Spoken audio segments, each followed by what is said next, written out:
नमस्कार and welcome to Bharat FS. Recently जो आपने क्लिप देखी ये बेसिकली एक और फिश है जिसे दूसरी भाषा में यहाँ पर डूम्सडे फिश भी कहते हैं। ऐसा इसलिए क्योंकि इस फिश के बारे में ये कहा जाता है कि ये जब भी फिश देखा जाता है उसके बाद में कोई अर्थक्वेक या दूसरा कोई नेचुरल डिजास्टर ये हमें देखने को मिल सकता है। और आप देखेंगे इस पर आज के टाइम में दुनिया भर के आर्टिकल्स पब्लिश किए जा रहे हैं। जहां पर हम द इंडियन एक्सप्रेस की बात करें, इंडिया टुडे की बात करें, इवन फॉक्स न्यूज की बात करें, तो दुनिया भर के जो मीडिया आउटलेट्स हैं इसके रिगार्डिंग आज के टाइम में आर्टिकल्स पब्लिश कर रहे हैं। जिसके बारे में ये कहा जा रहा है ये एक mysterious deep sea doomsday fish है जिसे रिसेंटली मैक्सिको में देखा गया है। और इसे देखने के बाद अब ये कहा जा रहा है ये एक अलार्मिंग सिचुएशन हो सकता है आगे आने वाले टाइम के लिए। एक्चुअली शुरुआत से समझते हुआ ये है कि 9 फरवरी के दिन में मैक्सिको में ही एक बीच है, प्लाया अल क्यूमाडो बीच। अगर आप मैप में देखेंगे तो आपको दिखाई देगा जो ये मैक्सिको है। और मैक्सिको जस्ट ये जो पूरा एरिया है ना ये गल्फ ऑफ कैलिफोर्निया है। इसी गल्फ ऑफ कैलिफोर्निया में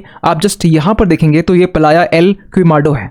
तो यहाँ पर 9 तारीख के दिन में ना और फिश, ये जो फिश है ये देखा गया। और फिश को कभी कभी हम डूम्सडे फिश भी कहते हैं क्योंकि इसके रिगार्डिंग आगे हम बात करेंगे। लेकिन सबसे अजीब बात यहाँ पर क्या है कि ये जो फिश है ये शैलो वाटर में देखा गया है, जबकि ये जो फिश है ना इसे डीप सी में देखा जाता है। ये एक डीप सी क्रिएचर है जो रेयरली यहाँ पर ह्यूमंस देख पाते हैं। और जब भी ये देखते हैं तो यहाँ पर ये कहा जाता है कि जो डिजास्टर है, कोई ना कोई डिजास्टर यहाँ पर कोई नजदीक आने वाला है। और अगर हम और फिश के बारे में और भी हम बात करें तो ये एक डीप वाटर क्रिएचर्स तो है ही, लेकिन ये जो फिश है ना इसकी खास बात ये कि ये वर्टिकली फ्लोट करती है। मतलब कोई फिश जो हॉरिजॉन्टल फ्लो करती है ये बेसिकली वर्टिकली ऊपर से नीचे और नीचे से ऊपर कर सकती है। और Florida museum of natural history इसका ये मानना है कि इसकी जो लेंथ है ये 36 फीट तक हो सकती है। वैसे रिसेंटली जो पाया गया इसकी लेंथ कुछ खास नहीं है, लेकिन जो इसके बारे में कहा जाता है कि इसकी लेंथ 36 फीट तक हो सकती है।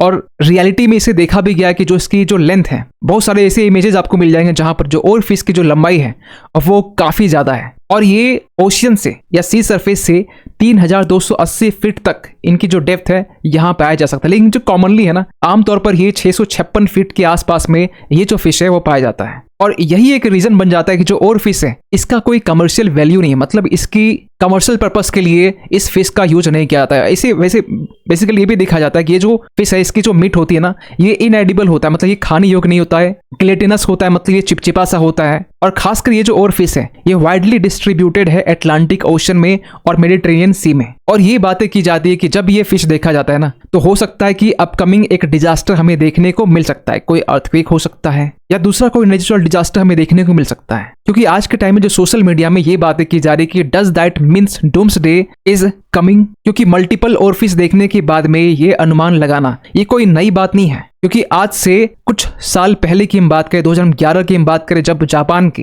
फुकुशिमा में जब अर्थक्वेक आता है और अर्थक्वेक आने से पहले 20 ऐसे और फिश को देखा जाता है। उसके बाद में जापान में एक डेडलीस्ट नेचुरल डिजास्टर देखने को मिलता है 2011 के टाइम में। और जो जापानीज मेथोडोलॉजी है ना वो इस फिश को कहते हैं ryugu no sukai, जिसका लिटरल मीनिंग होता है messenger of the sea god. वहीं दूसरी तरफ 2001 की बात करें तो यूएस नेवी ने खासकर और फिश को कैप्चर किया था। इसके बाद में भी एक अर्थक्वेक या डिजास्टर में देखने को मिलता है 2001 के टाइम में। तो यहाँ पे एक क्वेश्चन रेज किया जा रहा है कि in the end the ocean may be trying to tell us something important. क्या ओशन हमें कुछ बताना चाह रहा है, कोई साइन देना चाह रहा है? क्योंकि यहाँ पर यह भी कहा जा रहा है कि डेफिनेटली एक अलार्म की तरह से देखा जा रहा है, लेकिन कुछ एक्सपर्ट्स इस बात से डिसएग्री होते हैं कि ऐसा कोई बात नहीं है कि यहाँ पर इस फिश को देखना मतलब कोई नेचुरल डिजास्टर आता ही है। कोई डिजास्टर आने से पहले कोई और भी दूसरे फैक्टर्स हो सकते हैं। यहाँ पर यह भी कहा जा रहा है कि ओशन कंडीशंस भी अगर चेंज होता है तो हमें यहाँ पर देखने को मिलता है कोई जो मरीन लाइफ है इस पे हमें एक इम्पैक्ट देखने को मिलता है। दूसरी बात यहाँ पर यह कि जो अल नीनो है, जो ला नीना है, जब ये भी चेंज होता है ना, क्योंकि रिसेंटली यहाँ पर देखा यह भी गया है कि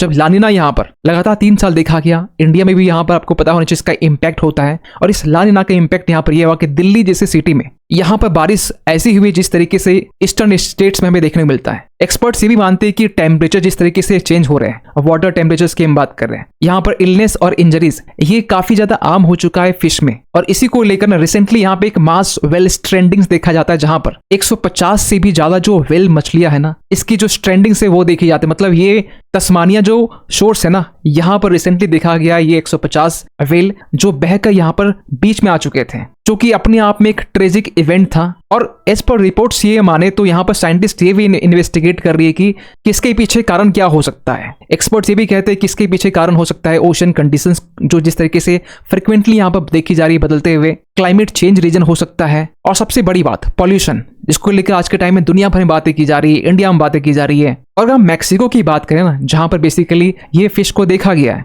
तो ये जो रीजन है ना, ये रिंग ऑफ फायर में यहाँ पर कैप्चर किया जाता है। मतलब जो रिंग ऑफ फायर है, बेसिकली हम लोग ये जानते हैं रिंग ऑफ फायर में जहां पर अर्थक्वेक फ्रीक्वेंटली आते हैं, जिसका बेसिकली रिक्टर स्केल जो वैल्यू 8 से 9 भी हो सकता है। तो यहाँ पर अर्थक्वेक का आना ये कोई फिश वाला फैक्टर नहीं हो सकता। यहाँ पर हो सकता है कि रिंग ऑफ फायर जहाँ पर बेसिकली अगर इधर की बात करें तो यहाँ पर एंडीज और रॉकीज माउंटेन हमें देखने मिलता है।